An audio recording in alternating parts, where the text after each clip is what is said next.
Okay, in this video we're going to be reviewing specifically kind of graphing related topics.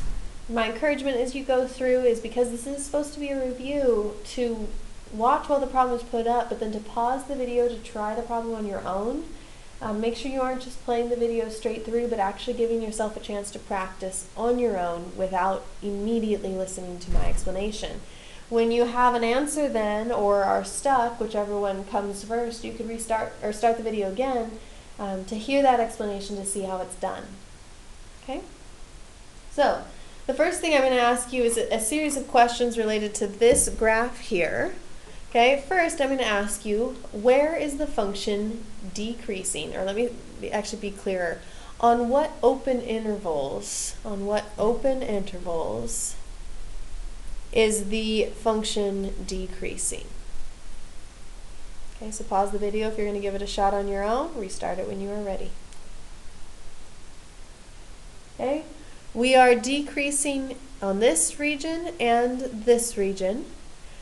I did specify open intervals, so we do need to have parentheses here. So my x value out here is at -1, 2, 3, 4, 5, 6, and goes over to x equals 1. And then I pick up again here at 3, and I go to infinity. Okay, those are my decreasing intervals. Okay, next up, on what open intervals are we increasing? Again, pause the video, give it a shot on your own.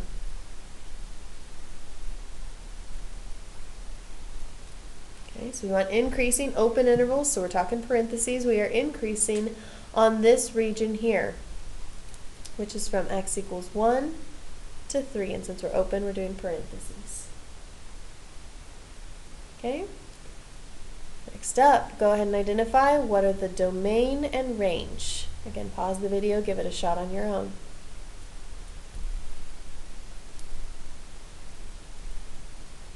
Okay? Domain. My domain are my x values. So as I'm looking at my x values here, they start out here at -6. There is a point, so that's going to be a bracket. And I work my way over. I have -5, -4, -3, yada, yada, yada, yada, all the way to 3. There is a hole at 3, so I do have to break my domain momentarily because there's no point at x equals 3. And then I pick right back up again at 3 because there wasn't a full break in the graph, just a hole. I should say a split in the domain, right? It's just a hole at 3. And I go from 3 the rest of the way to infinity. And remember, infinity and negative infinity are always parentheses. Okay? Range. Range are y values. So the smallest y I hit is at negative infinity. And I work my way up, up, up, up, up, up, up. I have a hole up here, which is at y equals 1, 2, 3, 4, 5, 6, 7. Now, I do have a point over here, but this point is not at y equals 7, right? This point is at y equals 6, so nowhere do I have a point at y equals 7, so I do have to stop there. If this point had been up 1, then we would have been good to go. Okay, next, go ahead and identify where are your relative maximums and minimums.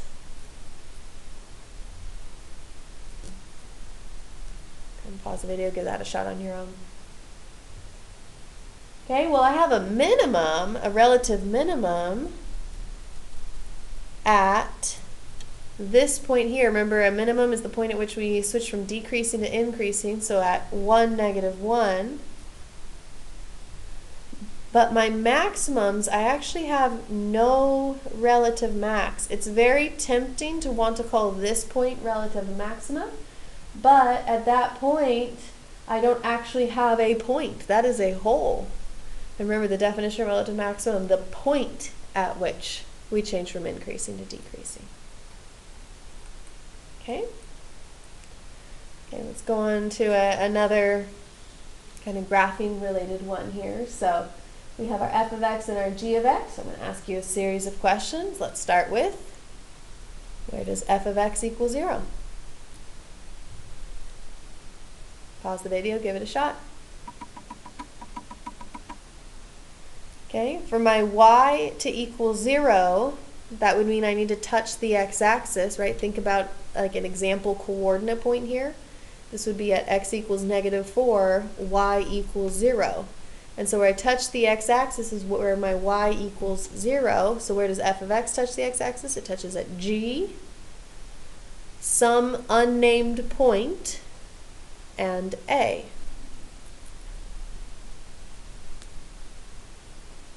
Okay. Let's ask, where on f of x does x equal 0? Go ahead and pause the video, give that one a shot. Okay, so where does x equal 0? X equals 0 when we are touching the y-axis. Right, again, think about an example coordinate point here for x. This x is at about 0, -2. But x is 0, y is -2, and so same with D, right? 0, 1, 2, 3, 4, 5. 0, 5, x is 0, y is 5. So x equals 0 means where do I touch the y-axis? Well, f of x touches the y-axis right there at D. Okay. Next up, let's ask, where does f of x equal g of x? Go ahead and pause the video, give that one a shot.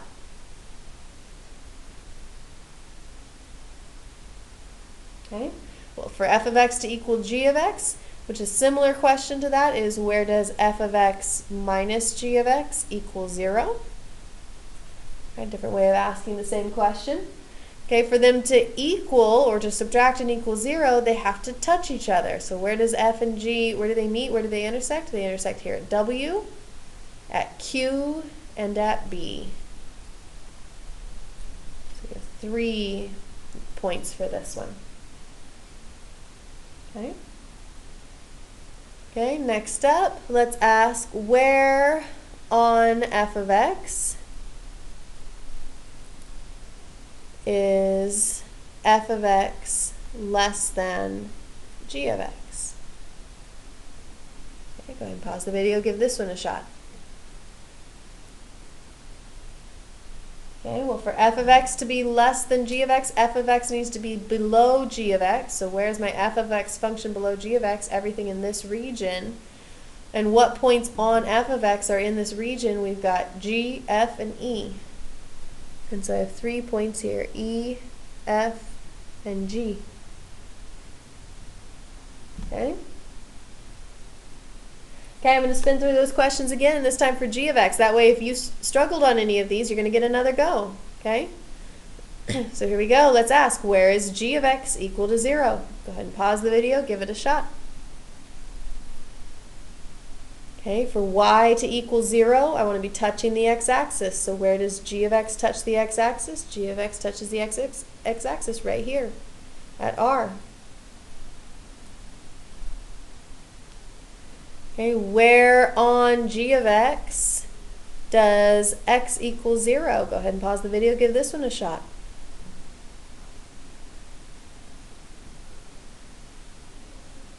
Okay, well, for x to equal 0 means touch the y-axis. So for g of x, where does g of x touch the y-axis? G of x touches the y-axis right here at x. Okay, I can't really ask this question again. Again, there are really only 2 ways to ask this particular question, but let's go ahead and do this one. On g of x, where on g of x is g of x less than f of x? Go ahead and pause the video, give this one a shot. Okay, so now we want g of x to be below f of x. So where is g of x below f of x? That's this region here. And g of x is below f of x at x and R.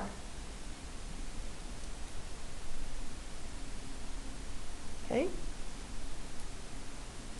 And so those are some graph questions. I should say graph-related questions. Okay, let's go ahead and get into some actual graphing practice now. So let's start with from objective 2, where we looked at graphing our absolute values and then using inequalities to solve them. So we're going to do this. Get a piece of paper here, actually. Let's go ahead and solve graphically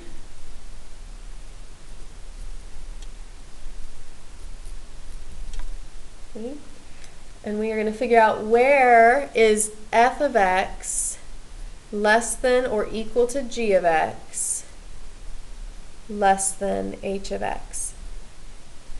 If f of x equals 1, g of x equals 1/2 times the absolute value of x plus 2, and h of x equals 4.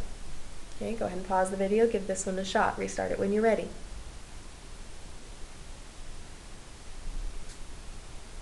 Okay, so we're going to graph this.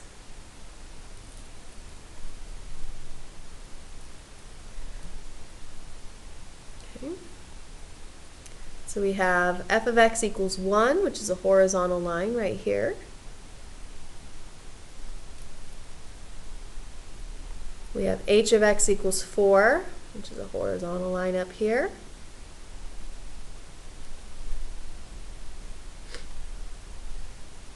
Okay, and then we have g of x. Our starting point in our g of x here is at -2. And then we are going up 1 over 2, up 1 over 2 in this direction. And up 1 over 2. Whoops. I didn't quite leave myself enough room, so I'm going to have to go ahead and white out this g of x here so that I can finish graphing this. Up 1 over 2, up 1 over 2. And so we get this function here. Let me go ahead and extend my h of x all the way through. I'll rewrite g of x down here for those who want to reference it. Sorry about that. Okay, so we are asking ourselves, with these three functions, g of x, f of x, and h of x, where is g of x less than h of x, so below h of x, but greater than or equal to f of x, above or touching f of x? Okay, well, in this particular graph, g of x is below h of x everywhere in this region, all in here. It's above f of x in that region as well, and it touches f of x right there. G of x is also below h of x over here and touches f of x at this point. And so then naming those two boundaries, okay, we start out here at x equals -1, 2, 3, 4, 5, 6, 7, 8, 9, 10. Okay, do we equal our h of x up here? No, right? Just less than h of x, not equal to. So am I a parenthesis or a bracket? I'm a parenthesis. And then I keep going over to -4. Do I equal f of x? Yep, there's an equal, so am I a parenthesis or a bracket? A bracket. Okay, same thing over here. Where do I start again? I start at 0 with a bracket, and I go out to 1, 2, 3, 4, 5, 6, which is not equal to, so it's a parenthesis. Okay. Okay, let me give you one more in this vein. Okay, so still solving graphically for this one, let's do f of x is less than g of x is less than or equal to h of x. My f of x, I'm going to give you f of x is 4. G of x is going to be 4 times the absolute value of x minus 3. And my h of x is going to be 12. Okay, go ahead and pause the video, give this one a shot.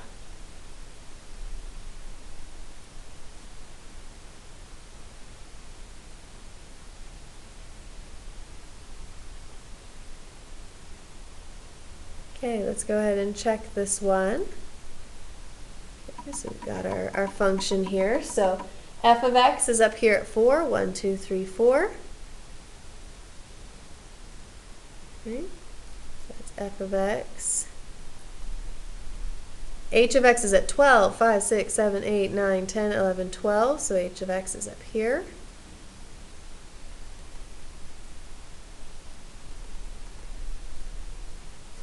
Okay. And then my g of x starts at positive 3 and then goes up 4 over 1. So we have a pretty steep v here. And up 4 over 1 the other way.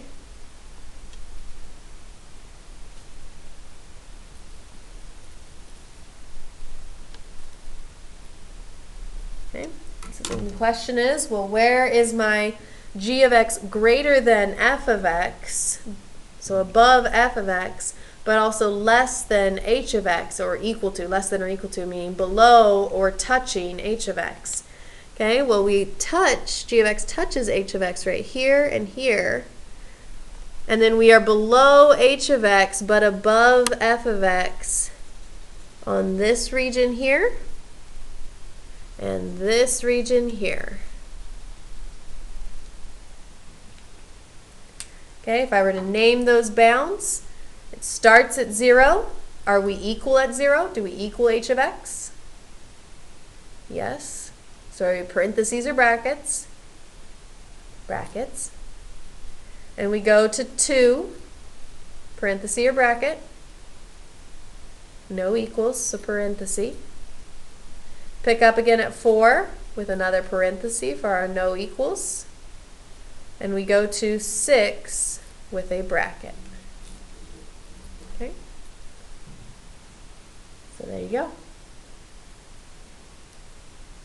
Okay, let's go ahead and go next to objective 3. What we did in objective 3 was rewriting our absolute values. In the other review video, there are practice problems where you just rewrite the function, but this one I want you to rewrite and graph it. Okay, so we're going to do that. So rewrite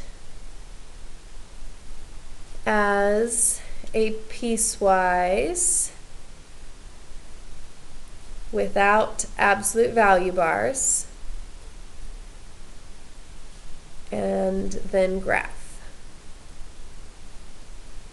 Okay, again, this is out of objective 3. So objective 1 started the video, we just did objective 2, now we're in objective 3 here. Okay, so here's my graph. Okay, and the first one I'm going to have you do is y equals the absolute value of x minus 2 over x minus 2. Okay, go ahead and pause the video, give this one a shot, restart it when you're ready. Okay, so rewriting without our piecewise, we are going to have our negative and positive legs here. So positive leg, just dropping those absolute value bars, we'd have x minus 2 over x minus 2. And my negative leg is multiplying that by a negative, that absolute value by a negative. Okay, this one is if x is something to, what's your break number again? Okay, in this case it's positive 2. It's what makes the absolute value equal 0, or the opposite of what's in the absolute value, whichever way you prefer to think of it. And then we have to figure out which way we face. Okay, well, if I were to put in greater than here, what's a number greater than 2? Say 3. If I plug 3 into this function, I get 3 minus 2, which is 1, divided by 3 minus 2, which is 1, and 1 divided by 1 is positive 1. If I put 3 in up here, I get 3 minus 2, which is 1.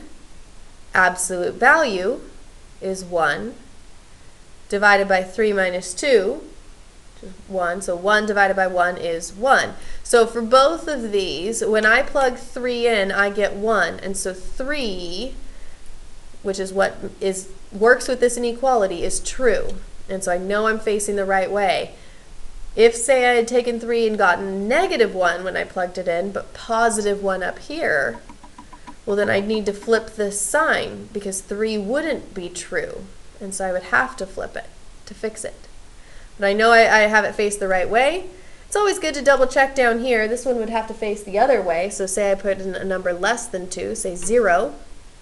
We'd have 0 minus 2, which is -2, over 0 minus 2, or -2. -2 divided by -2 is 1, so we have -1.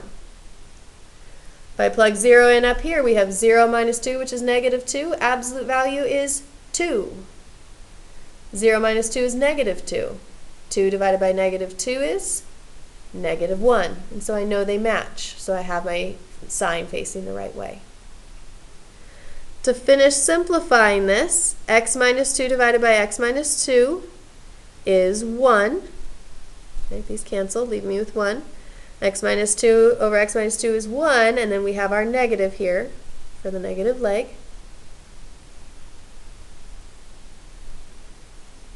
And then graphing, so 1 is a horizontal line, right here at 1, but I only want greater than 2. And not equal to, so there's not going to be a point at 2. I'm just going to do greater than 2. A -1 is at less than 2, not a point. So I'm going to do a hole there. -1 is a horizontal line, and we want less than 2. Okay? Okay, let me go ahead and give you another. We have y equals 2x plus 10 over the absolute value of x plus 5. Okay, go ahead and pause the video and give this one a shot.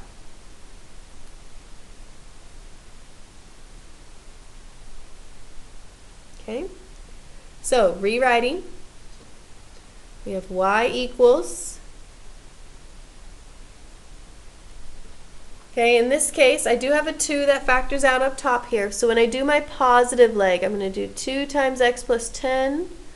I'm sorry, factoring a 2 out, we'd have x plus 5. 2 times x plus 5. On the bottom, I'm just going to drop those absolute value bars because we're doing the positive leg. Okay, for the negative leg, we'd have negative, and then still 2 times x plus 5 over x plus 5. Okay, my break in this one is going to be where? Okay, my break is at -5, because that's what makes the absolute value equal 0. Okay, testing my signs. If I made this one face the greater than direction, what's a number greater than -5? We'll say 0. 0 plus 5 is 5, times 2 is 10. 0 plus 5 is 5, and 10 divided by 5 is 2. If I plug 0 in up here, we have 10 divided by 0 plus 5 is 5, absolute value is 5, so we have 10 divided by 5, which is also 2. And so I know I'm facing the correct way because when I plug 0 in here, I get a true statement, and these match. Okay, so this one would be negative, and again, it's good to always double check, maybe plug in -6 or -7 just to make sure. And then cleaning this up, my x plus 5s would cancel, leaving me with 1. And so for this function, we would have 2 and -2.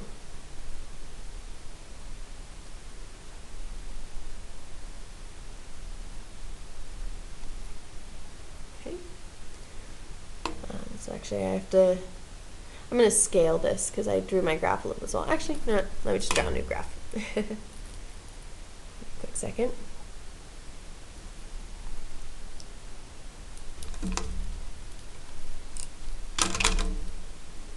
Okay, so -5, we're at 2 when we are greater than -5, so 1, 2, 3, 4, 5. At 2 when I'm greater than -5. And I'm at -2 when I'm less than -5.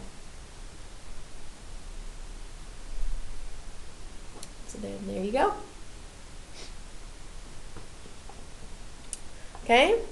We're on to objective 4. So on objective 4, we started looking at solving, and I should say solving by graphing, our quadratic absolute values.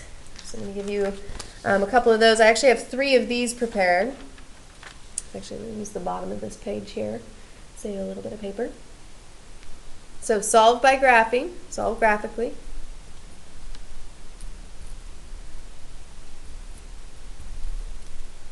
We're going to do the absolute value of x squared minus 16 equals 7. Okay, go ahead and pause the video, give this one a shot.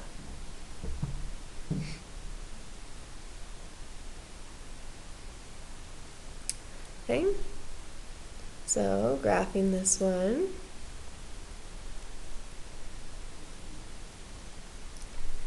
So 7 will be up here, 1, 2, 3, 4, 5, 6, 7.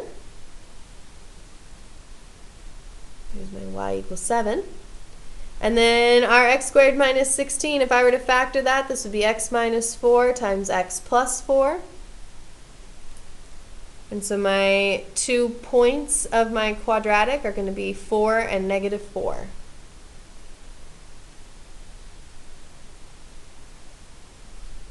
Okay. If I wanted to find the middle value, I'd go between negative 4 and 4, which is at 0.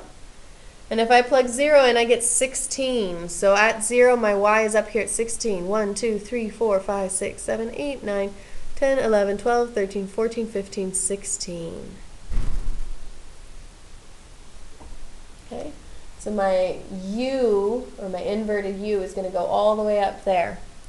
You also could find some of your other points either by plugging in or using kind of a modified a over 1 idea. If I plugged in 1, I'd get 15. If I plugged in 2, I'd get 12. Here, if I plugged in 3, I'd get 7. And so you can get kind of your U shape there as such.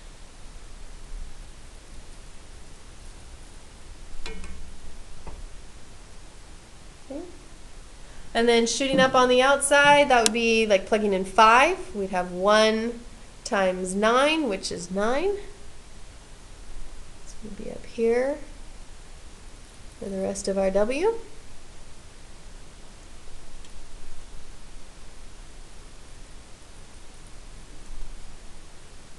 And so then solving this one graphically, I know 2 answers for sure. One is that x equals 3. One is that x equals negative 3. But I don't really know these other 2, and that's where solving algebraically comes into play. Again, that is in the other video. There's a video of doing these algebraically, and so you could watch that and practice solving them that way to determine those other 2 values. But we know we're looking at a value kind of somewhere a little less than negative 5 and somewhere a little less than positive 5, so 4 point something and negative 4 point something. Okay. Okay, let me give you another here. Let's do absolute value of x squared minus 2x minus 8 equals 8. Go ahead and pause the video, give this one a shot.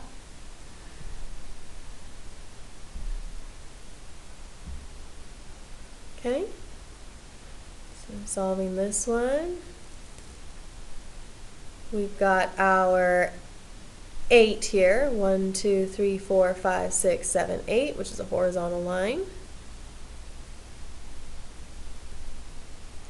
Graphing the quadratic, we are looking at factoring that, x minus 4, x plus 2. And so one of my points is at negative 2, one is at positive 4. The halfway point in between is at x equals 1, and so if I plug 1 in, I get 9. And then again, you could plug in other values or do a modified a over 1 to kind of get other points if you'd like. So, for example, if I plugged in 0, I'd get 8. Same with 2. If I plugged in 3, I would get 5. Same with negative 1. So that gives you kind of your u here.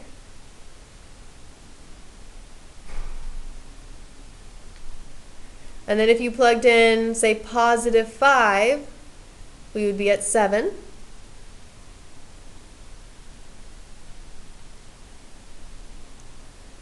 Or if we plugged in negative 3, we'd be at 7. So that gives us our other side of our W. And so same thing as before, we know that two of our values at x equals 0 and 2, but unfortunately these outside ones, I don't really know where those are. They're a little bit past x equals 5 or a little bit less than x equals negative 3. And again, that's where algebraically is going to help us figure out what those two are.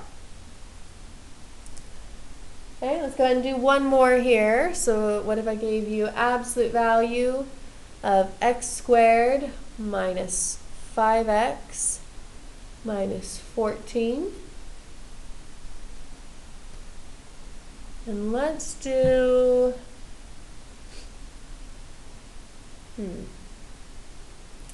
let's do 18.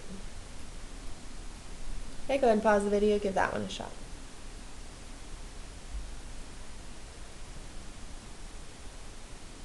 Okay.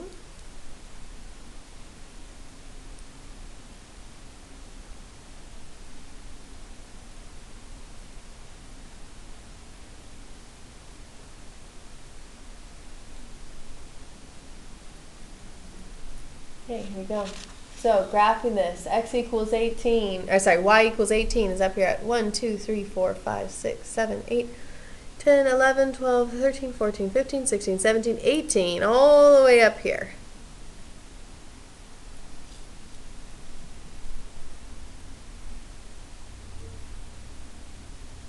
Okay, and then we have our factors, so x minus 7 and x plus 2. So my points are at 7 and negative 2.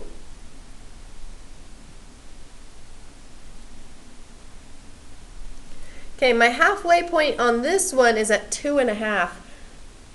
Personally, I wouldn't really want to plug in 2.5. That kind of seems a little bit ugly to plug in without a calculator. So my recommendation would be to plug in, say, 2 and 3, or something like that. If I plugged 2 in here, we'd have negative 5 times 4, which is negative 20. Absolute value would be 20. So 2 would be up here. And if I plugged 3 in, we'd have negative 4 times 5, which is negative 20. Absolute value is, again, positive 20. And so you can still put kind of your loop in there. It'll come up and over just ever so briefly between those two values at about where 2.5 is. Okay? Other than that, it's then, like I said, you plugging in points if you prefer that, or something along those lines. So for example, if we plugged in 1, we would have 18. Same if we plugged in 4. If we plugged in 0, we'd have 14. 15, 14. Or if we plugged in, oh, and then of course same at over here at 5. If we plugged in 6 or negative 1, we would have, let's see, you'd have 8. You plugged in 6 or negative 5, so 1, 2, 3, 4, 5, 6, 7, 8. And all of those just provide a little bit more structure for your quadratic as you're coming up and over here.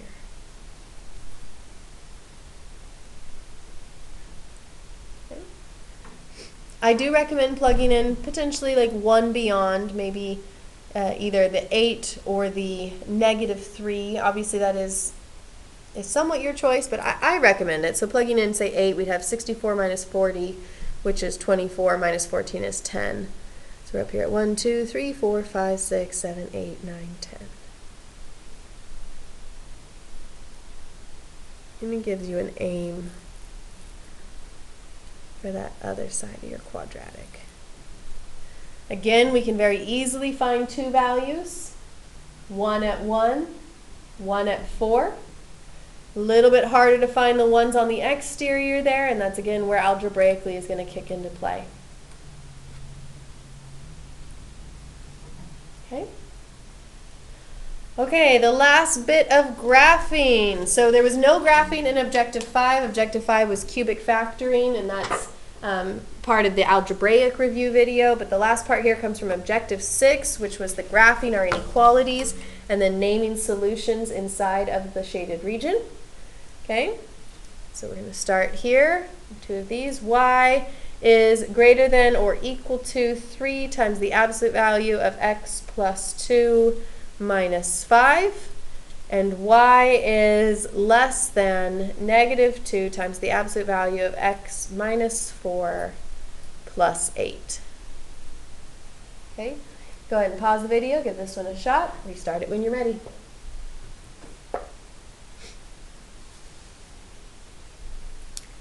Okay, so then graphing this.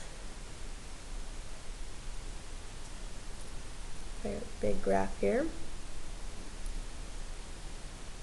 Okay, so this absolute value first. My initial starting point is at negative 2, negative 5. Negative 2, negative 5. And then I'm going up 3 over 1, up 3 over 1. Okay.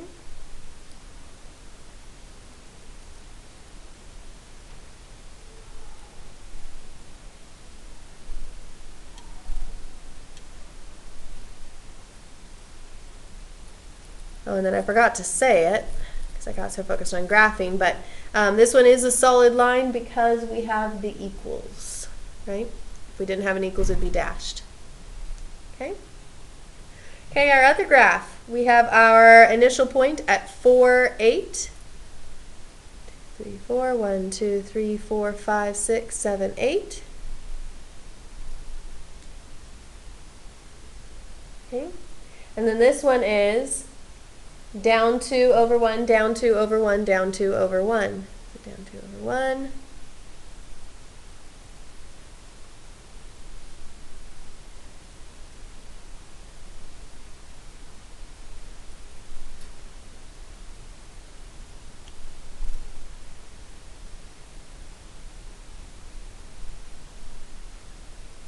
And same thing the other direction. Whoops, and I drew that one in solid, but take note, there's no equals, so this one actually would be dashed. Let's go ahead and give ourselves some dashes here with white out. Sorry about that. Okay, so we'll do dashed on this side. So dashed.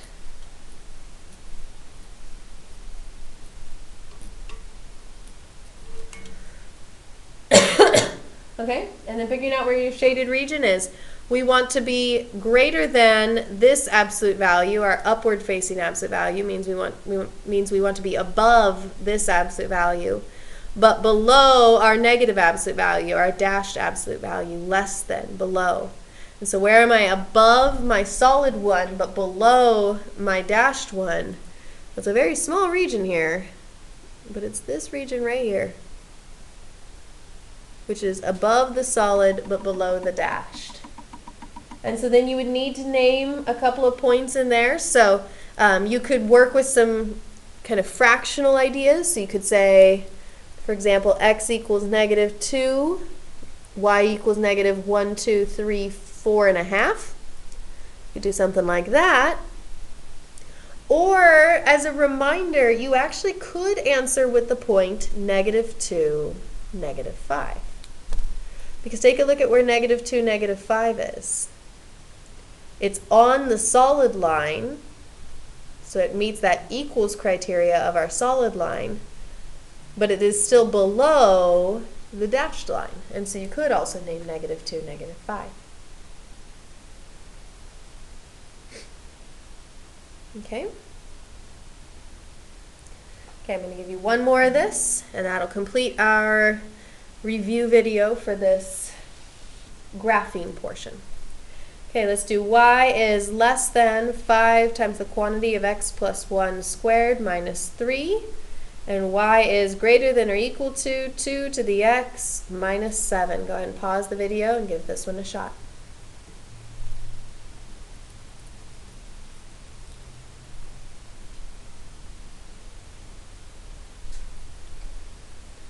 Okay, So quadratic first. My initial point for my quadratic is at -1, -3. And then this is our a over 1 for our quadratic, so we're going up 5 over 1 to create our very steep u. Now this one has no equals, so it is going to be a dashed.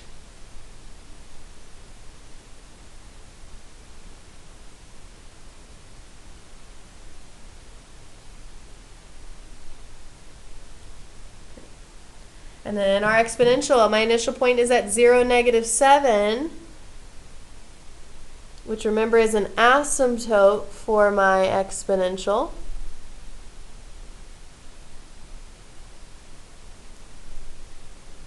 And then plugging in points, say we plugged in 0, we'd get -6. If we plugged in 1, we'd get -5. If we plugged in 2, we'd get -3. Could plug in 3, and you get, when you plug in 2, you get -3, sorry. Plotted that point at the wrong spot. -3, there we go. If you plugged in, sorry, if you plugged in 3, you'd get 1.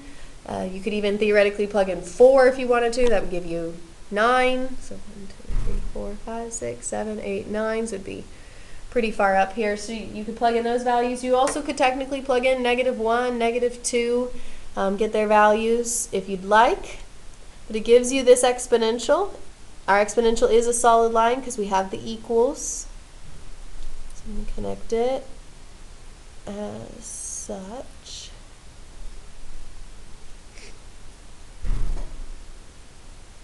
Okay.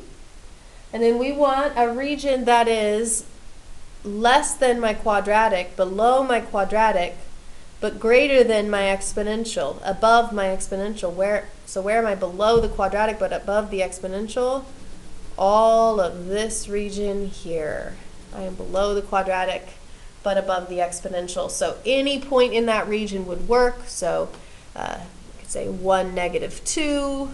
We could say -3, -5. Right? Anything that's in that shaded region would be a potential solution. Okay? And so there's your graphing review.